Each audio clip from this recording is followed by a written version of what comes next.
Just hit a button, Morty. Give me a beat. Oh man, okay, alright,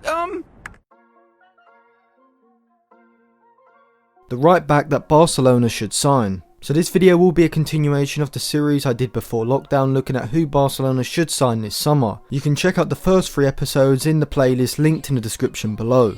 In this episode I will be looking at a right back for Barcelona to bring in order to upgrade upon Nelson Semedo.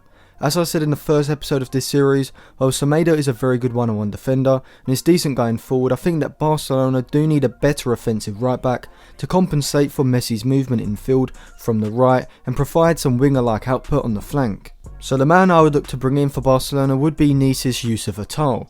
Atal is 24 years old and has 3 years left on his current contract. He has been injured for the majority of the season, making only 14 appearances due to a knee injury, suffered in December, which may be a concern, but due to Atal's ability, I think this is something that can be overlooked, as Atal has seemed to have recovered well from the injury, and it doesn't seem like a long-standing recurring injury on his record. Atal is a front foot defender. He's quick to anticipate passes into wide players, looking to move out of the back line to close them down instantly, ready to take advantage of a loose touch or make an interception.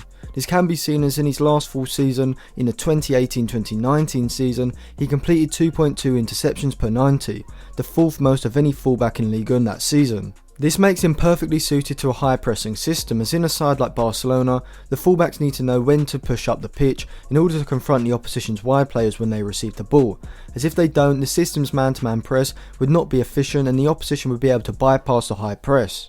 Atal is also a very good one-on-one defender. He has the acceleration to keep up with quick wingers when they look to make runs in behind him, and he's a great slide tackler, knowing when to stand up against the attacker and when to go to ground to swipe the ball away. This can be seen as in the 2018-19 Ligue 1 season, he completed 2.7 tackles per 90 and was only dribbled past 1.2 times per 90. But Atal's strength comes when he's going forward. For Nice, he's used as a main offensive outlet on the right flank, pushing incredibly high up the pitch to keep the width in the system. This is something that would be needed in the Barcelona system, with Messi moving in field into a playmaking position. Atal's dribbling is his best attribute. He has the ability to receive the ball in the middle third and progress the ball forward into the final third with his close control dribbling and acceleration, which would be incredibly useful for Barcelona when they are struggling to break down a compact defensive unit. In the final third, he likes to isolate the defender before using a burst of acceleration to motor past him, and this allows him to get to the byline frequently. This ability can be seen as in the 2018-19 season, he completed 3.7 dribbles per 90, the most of any fullback in the league, with the second most coming from Ferland Mendy with 2.2 per 90, showing just how good Atal is as a dribbler.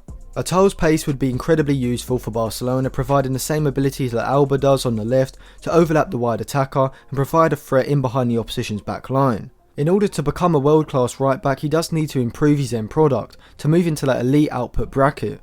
He completed 0.92 key passes per 90 and had an expected assist rate of 0.12 per 90 in the 2018-19 season, which is still a decent output for a right back, but I do believe he can get even better by improving his crosses and his ability to play through balls from those deep positions on the flank. When we compare him to the current Barcelona right back over the past 2 seasons, we can see where the improvement would be. While Semedo is statistically a better one-on-one defender, with him completing around 65% of his tackles to Atal's 41%, Atal does make more interceptions, showing that he is a better front foot defender, suiting Setien's system a lot better from a pressing perspective. Going forward, Atal is better than Semedo, having a higher expected assist rate of 0.12 per 90 compared to the Portuguese's 0.10 per 90. The Nice man also completes more than double the amount of dribbles with 4.16 per 90 compared to Semedo's 1.89 per 90. And it's this area where I think Atal would bring the most value, as Barcelona currently lack the ability on the right flank to progress the ball forward into the final third and into the box. Atal would certainly provide this and complement Messi's movement as well. Atal doesn't just rank well when compared to Semedo. When we compare him to every fullback in Europe's top 5 leagues, we see he ranks in the 96th percentile or the top 4% for interceptions, the 100th percentile or the top 1% for dribbles completed, whilst also ranking in the 80s for pressures and tackles won. So overall, in terms of rating Atal, I'd give him a 7.7 for current ability, which is at the top end of the Champions League class bracket, but his potential is also massive, which is why I'd give him a potential ability rating of 8.6. With the financial troubles caused in France because of the suspension of Ligue 1 this season, I think Barcelona could sign Atal for around £30 million, which would be a great deal, particularly if they could sell Semedo for around the same price.